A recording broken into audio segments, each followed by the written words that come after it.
Les 24 heures du Mans, une compétition mythique dont le cinéma s'est tant de fois inspiré. Et c'est précisément cette histoire que nous allons vous raconter ce midi. Un rendez-vous populaire, né en 1923, qui accompagne depuis près d'un siècle la grande aventure de la voiture. Sylvain Milanvois, Morgane Dou et Vincent Abelaleda.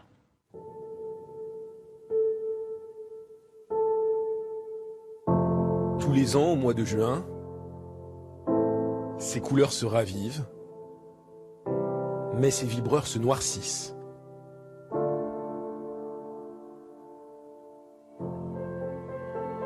La piste attend tous ceux qui rêvent des 24 heures du Mans. Le départ, c'est... Tu sens cette... Tous les gens, à un moment donné, s'arrêtent, se mettent à chanter. C'est un peu, j'imagine, comme dans un stade pour un joueur de foot à la finale de la Coupe du Monde. Ben, c'est exactement pareil. Il est 15 h, ce samedi 17 juin, quand après un tour de chauffe, les 60 concurrents des 24 heures du Mans s'élancent à pleine vitesse. Pourtant, pendant un demi-siècle, au départ, les engagés couraient vers leur voiture et partaient sans s'attacher. Mais en 1969, un jeune pilote belge marche et accroche son harnais. J'ai préféré partir dernier, en fait, et marquer le coup.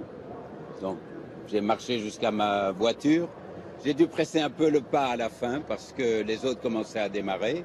Je suis parti dernier. Jackie X et son coéquipier anglais remontent les concurrents un à un et gagnent 24 heures plus tard avec seulement 120 mètres d'avance.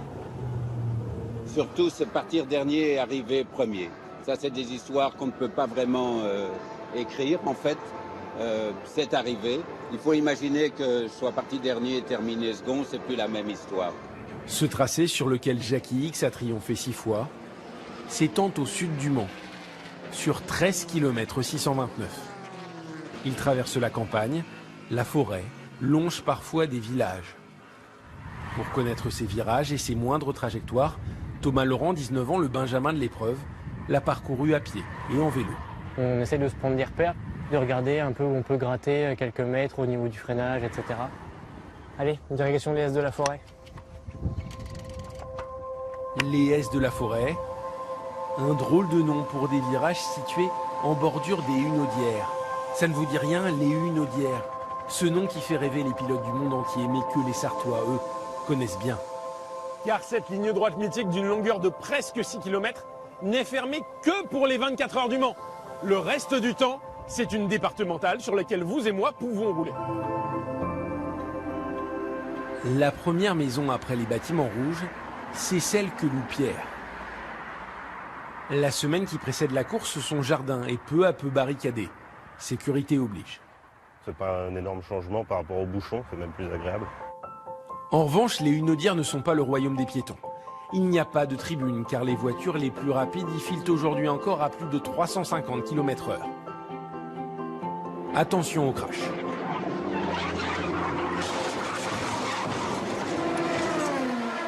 Nous sommes retournés voir Pierre pour la course. Il n'a plus le droit de sortir de son jardin, mais en tant qu'habitant des Hunaudières, il profite de l'épreuve gratuitement. Son neveu aussi avec un casque anti-bruit. Depuis qu'ils habitent ici, Pierre et sa compagne sont les spectateurs les plus chanceux du circuit. Vous avez choisi la maison en conséquence? Un peu, oui. Un peu, Un peu beaucoup, oui. je vais me faire engueuler, mais ouais, je pense aussi que ça justifie le choix, on va dire. On a cherché longtemps, mais finalement, on a trouvé un meilleur emplacement, la grande roue de la fête foraine. Vu la hauteur, on voit presque tout. Hein. On voit la ligne d'arrivée, en fait. On voit la rentrée au stand aussi. Là. En bref, on voit bien. Mais le soir venant, on se repère de moins en moins. On devine. On tâtonne. On perçoit la lumière, le tumulte. Ce n'est pas une légende, c'est bien la nuit que sortent les monstres. Ah bah je trouve ça génial, l'éclairage des voitures, le bruit des moteurs, enfin la nuit c'est nettement mieux, regarde.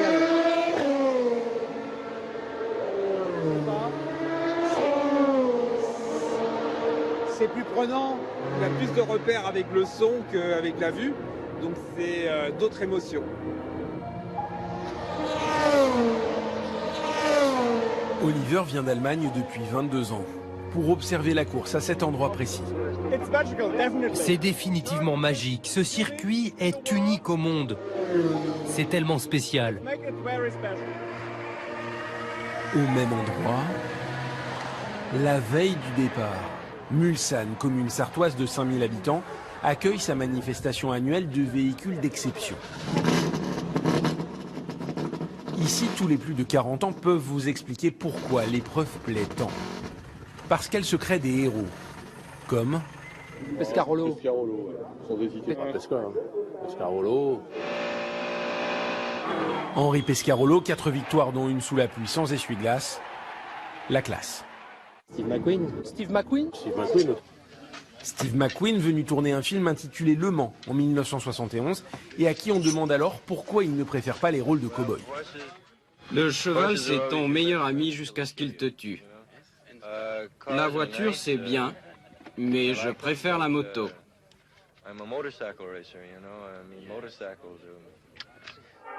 La course est pourtant née bien avant McQueen, en 1923.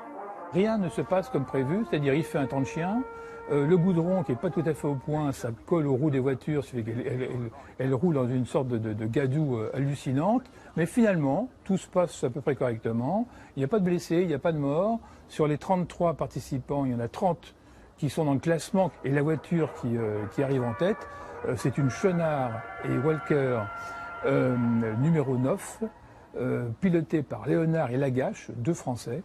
Alors, elle a parcouru 2200 km à la moyenne absolument extravagante pour l'époque de 92 km/h. Les 24 heures survivent à tout. À une longue pause due à la Deuxième Guerre mondiale, au terrible accident de 1955 qui fait 82 morts dans les tribunes, sans que la course ne soit arrêtée. Au contraire, elle contribue modestement à rapprocher les peuples. Comme ici, à Télocher, à quelques kilomètres du circuit, où les meilleurs pilotes venaient faire réparer leur voiture. En 1951, l'écurie Porsche a souhaité venir s'implanter ici. C'était après-guerre, c'était des Allemands, donc c'est pas forcément simple dans un petit village rural, c'est pas forcément évident.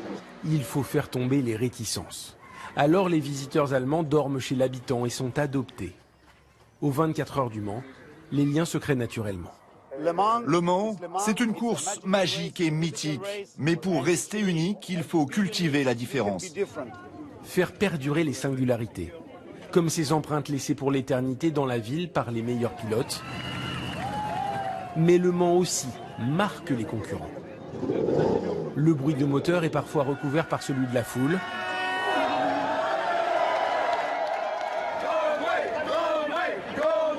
Ce n'est pas juste une course. Pour certains, c'est un bijou qu'il faut se transmettre de génération en génération. C'est ça l'esprit du Mans, et je n'ai jamais vu autant de passion. Incroyable. Même moi, on me reconnaît encore. Les pilotes les plus rapides, les plus célèbres, viennent même se faire adouber par le public lors de la parade, la veille du départ.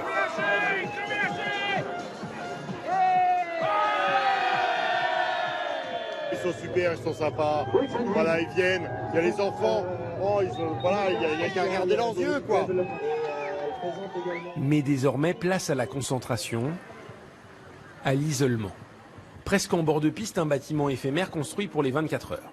Ici, d'ordinaire, Nicolas, caméra et spectateurs ne rentrent pas. Kazuki, moi je suis là. D'ailleurs, c'est super bien rangé en fait, allez-y. Vous pouvez voir ça. Voici les chambres prévues pour que les pilotes Toyota se reposent entre 2 relais. On est à quoi, 50 mètres du box, donc c'est incroyable. Sur une course de 24 heures, j'arrive à dormir maxi 2 heures en fait. C'est très difficile de couper complètement, et puis on a l'adrénaline, on est à fond. La fatigue s'accumule, mais la concentration et même la mémoire ne peuvent pas décliner. Regardez le volant, révision obligatoire. Avec les équipiers, on s'est posé des questions pièges, ouais, parce qu'il y a beaucoup de choses qu'on doit savoir. Le pilote, en fait, il est la partie visible de l'iceberg. Mais tout seul, il est rien. Avec le recul, c'est assez injuste, parce que les pilotes prennent toute la gloire, mais elle devrait être répartie différemment. Les 24 heures se gagnent en équipe. Mais pour un équipage qui gagne, combien de déçus? Combien de coups du sort?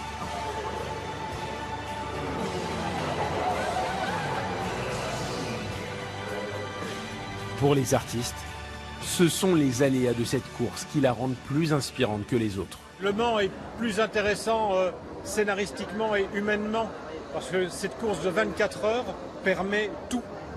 Il y a des choses qui se sont imaginées que moi je n'aurais jamais osé mettre dans un scénario. Les 24 heures du Mans, c'est la terre de tous les exploits et c'est sans doute pour ça que c'est l'épreuve la plus célèbre au monde, je pense.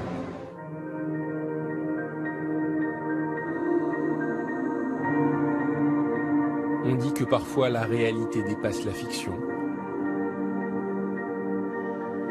C'est peut-être ici qu'est née cette expression.